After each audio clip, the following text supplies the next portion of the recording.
하나님께서 오늘 우리에게 주신 말씀은 민수기 22장 31절부터 40절까지의 말씀입니다.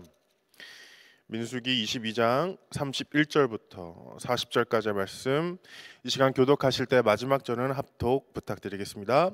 그때 여호와께서 발람의 눈을 밝히심에 여호와의 사자가 손에 칼을 빼들고 길에 선 것을 그가 보고 머리를 숙이고 엎드리니 여호와의 사자가 그에게 이르되 너는 어찌하여 내 나귀를 이같이 3번 때렸느냐. 보라, 내 앞에서 내 길이 사악함으로 내가 너를 막으려고 나왔더니 나귀가 나를 보고 이같이 3번을 돌이켜 내 앞에서 피하였느니라. 나귀가 만일 돌이켜 나를 피하지 아니하였다면 내가 벌써 너를 죽이고 나귀는 살렸으리라. 발람이 여호와의 사자에게 말하되 내가 범죄하였나이다. 당신이 나를 막으려고 길에 서신 줄을 내가 알지 못하였나이다. 당신이 이를 기뻐하지 아니하시면 나는 돌아가게 했나이다. 여호와의 사자가 발람에게 이르되 그 사람들과 함께 가라. 내가 내게 이르는 말만 말할지니라. 발람이 발락의 고관들과 함께 가니라. 발락은 발람이 온다함을 듣고 모압 변경의 끝 아르논가에 있는 성읍까지 가서 그를 영접하고, 발락은 발람에게 이르되 내가 특별히 사람을 보내어 그대를 부르지 아니하였느냐. 그대가 어찌 내게 오지 아니하였느냐. 내가 어찌 그대를 높여 존귀하게 하지 못하겠느냐. 발람이 발락에게 이르되 내가 오기는 하였으나 무엇을 말할 능력이 있으리까. 하나님이 내게 주시는 말씀 그것을 말할 뿐이니이다. 발람이 발락과 동행하여 기라투손에 이르러서는 발락이 소와 양을 잡아 발람과 그와 함께한 고관들을 대접하였더라. 아멘. 하나님의 말씀입니다. 잭이라는 이 유령의 별명은 호박의 제왕입니다. 그는 매년마다 그의 마을에서 이 할로윈을 성공적으로 개최하여 이 호박의 제왕이라는 별명을 가질 수 있었습니다. 마을의 그 유령들은 매년 기뻤지만 잭은 조금씩 이 할로윈에 대하여 환멸을 느끼기 시작했습니다. 몇 달 후 우연히 이 잭은 어떤 마을에서 어떠한 신선한 충격을 받게 되는데, 그곳에서는 크리스마스가 한창이었습니다. 잭은 자신의 마을에 이 크리스마스를 알리기 시작했고 결국 이 할로윈 대신 크리스마스를 개최하게 되었습니다. 잭은 최선을 다해 이 크리스마스 분위기를 연출하며 즐기고자 했지만 할로윈에 익숙했던 마을의 유령들은 반응이 냉담했습니다. 결국 잭은 모든 것을 중단하고 호박의 제왕 자신의 위치로 돌아오게 됩니다. 이 팀 버튼 감독의 크리스마스의 악몽이라는 이 애니메이션 영화의 짧은 줄거리 내용입니다. 이 크리스마스에 대한 한 유령의 신선한 태도와 여전히 냉담할 수밖에 없는 마을의 다른 유령들의 반응을 통하여 사람들로 하여금 새로운 시각에서 크리스마스의 의미를, 진정한 의미를 되돌아보게 만드는 영화입니다. 많은 사람들은 이 영화에 찬사를 보냈는데 특히 팀 버튼 감독의 특유의 그 블랙 코미디 기법을 좋아했습니다. 블랙 코미디는 이 웃음과 비판이라는 아이러니한 조화를 이용해 보는 이로 하여금 이 씁쓸한 쾌감을 느끼게 하는 코미디의 한 장르입니다. 이와 같은 비슷한 웃음과 비판의 아이러니한 조화를 오늘 본문에서도 찾을 수 있습니다. 어제 본문 중 한 절입니다. 제가 읽어드리겠습니다. 나귀가 발람에게 이르되 나는 당신이 오늘까지 당신의 일생 동안 탄 나귀가 아니냐. 내가 언제 당신에게 이같이 하는 버릇이 있었더냐. 그가 말하되 없었느니라.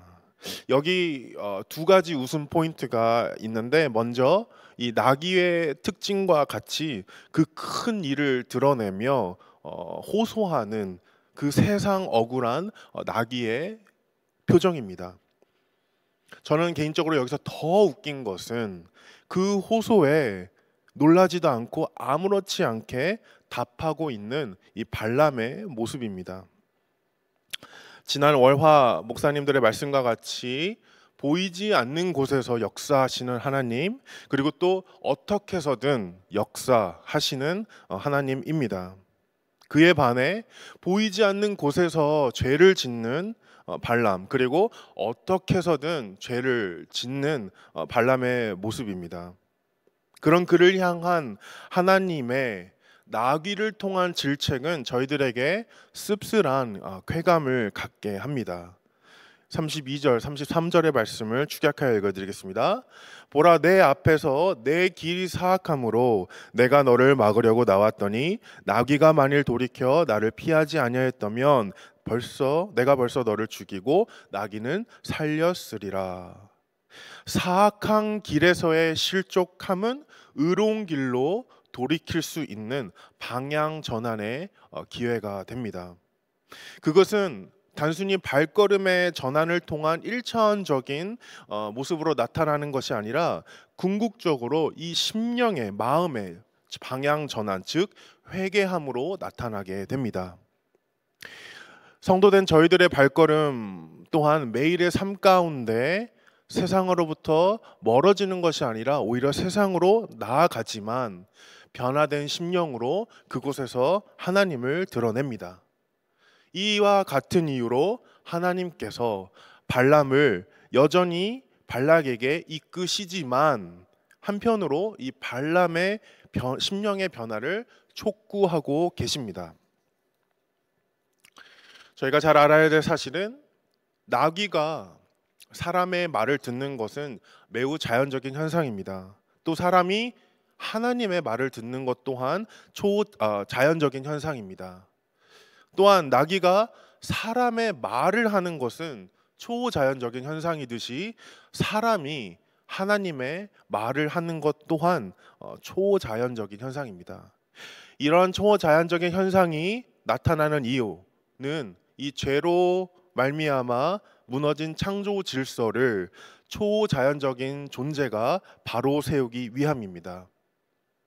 그 일을 위하여 나귀는 사람의 말을 하며 초자연적으로 쓰임을 받았고, 발람은 하나님의 말을 하는 것 같지만, 하나님의 말을 대언하는 것 같지만 이상하게도 저희의 귀에 전혀 초자연적으로 느껴지지 않습니다. 이유가 무엇일까요? 이 나귀와 발람의 차이는 무엇일까요? 그것은 바로 이 마음과 행함에서의 차이입니다. 나귀는 평생 모신 주인을 진심으로 생각하는 마음을 가졌고 그에 따르는 행함으로 주인을 지켰습니다. 하지만 저희가 민수기 22장을 쭉 보면서 알 수 있듯이 발람의 마음과 말과 행동은 다 제각각 따로 놀고 있습니다. 그 원인을 본문 후반부에서 찾을 수 있는데 36절, 37절입니다. 발락은 발람이 온다함을 듣고 모압 변경의 끝 아르논가에 있는 성읍까지 가서 그를 영접하고 발락은 발람에게 이르되 내가 특별히 사람을 보내어 그대를 부르지 아니하였느냐, 내가 어찌 내게 오지 아니하였느냐, 내가 그대를 높여 존귀하게 하지 못하겠느냐. 이 시점에서만큼은 발람은 발락에게 하나님과 같은 존재입니다.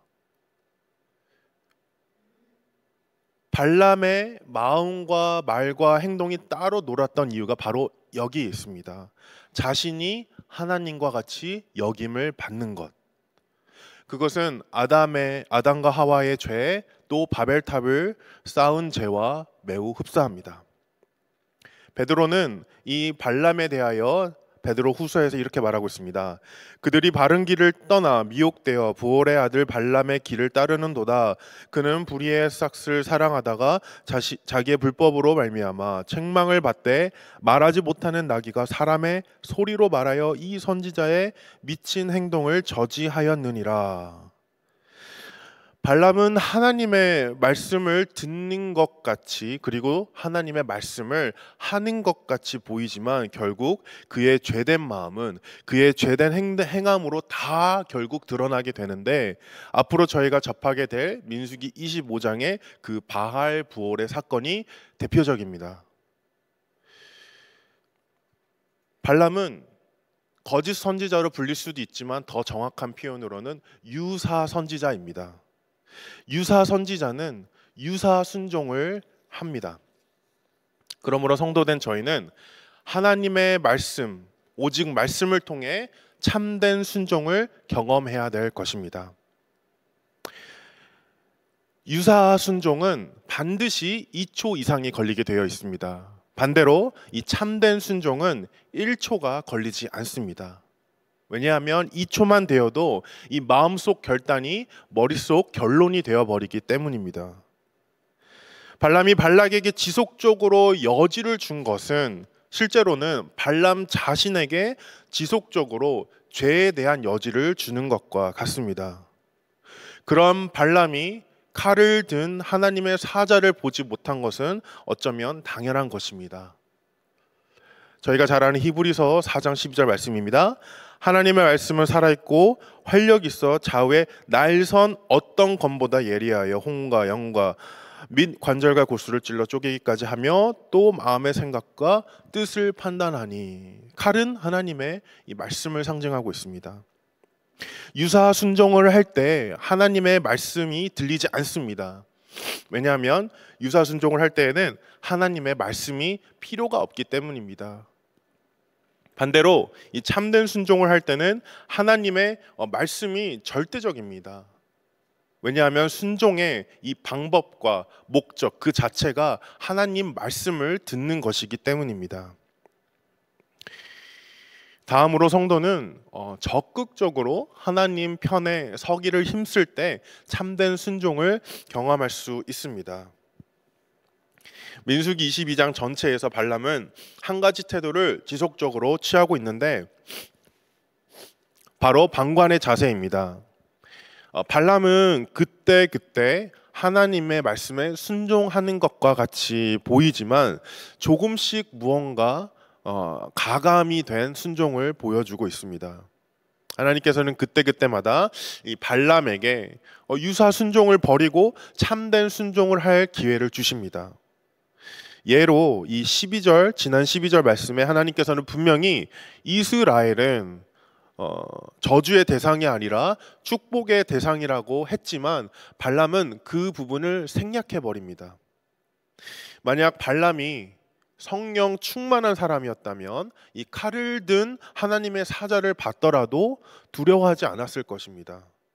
오히려 자신의 편으로 여기고 기쁘게 동행하며 발락을 대적하러 동행하였을 것입니다. 발람은 하나님의 편에 단 한 번도 서보지 못하고 이 방관된 자세로 하나님께 유사 순종을 발락에게는 희망 고문을 하고 있습니다. 말씀을 마치겠습니다. 저희가 오늘 불렀던 이 찬송가는 1871년 존 골드라는 사람이 작곡하였고 가사는 1895년 미국 선교사의 아내 애니 블레이드가 한어로 개사했다 합니다. 이 대한제국 시절의 암울함을 이 선교사의 사모가 피부로 느끼며 하나님께 호소함이 그대로 느껴지는 오늘 찬송가의 가사입니다. 조금 개사가 되었지만 오리지널 버전으로 제가 읽어드리기 원합니다. 구주 예수님, 정함 없는 인생의 바닷길에서 갈 길을 잃어버린 나를 인도하소서. 주여, 당신이 어떤 길로 가도록 하시는지를 알 수 있도록 나를 인도하소서. 구주 예수님, 내 기도를 들으소서. 나는 아무것도 모릅니다. 주여, 당신이 무엇을 하도록 하시는지를 당신으로부터 배우게 나를 가르치소서. 구주여, 나를 도와주소서. 나는 아직 어린아이 같음을 잊지 마옵소서. 연약하고 힘이 없어 여기 간구하오니 주님, 나를 도와주소서. 나의 필요를 채워주소서. 주여 슬픔으로 가득 찬 내 마음을 위로하소서. 당신의 구원으로 마음의 상처를 치료하여 주소서. 당신이 없다면 도와주는 이 없이 나는 헤매나이다. 나를 위로하시고 나의 의지할 곳이 되어 주옵소서. 이 당시 이 망국으로 취급받던 땅에 복음 하나만 들고 디뎠던 발걸음은 그 머리가 아닌 가슴에서 시작된 발걸음입니다. 가사와 같이 이 애니 사모는 참된 순종을 위해 말씀 가운데 또 기도로 하나님의 도우심과 인도하심을 간구했습니다. 이와 같이 유사 순종이 아닌 참된 순종으로 머리가 아닌 가슴으로 하나님의 말씀 가운데 또 오늘 나오신 이 기도의 자리에 기도와 같이 하나님 편에 적극적으로 쓰셔서 귀하게 쓰임 받는 저와 초대교회 성도님들 되시기를 주님의 이름으로 축원드립니다.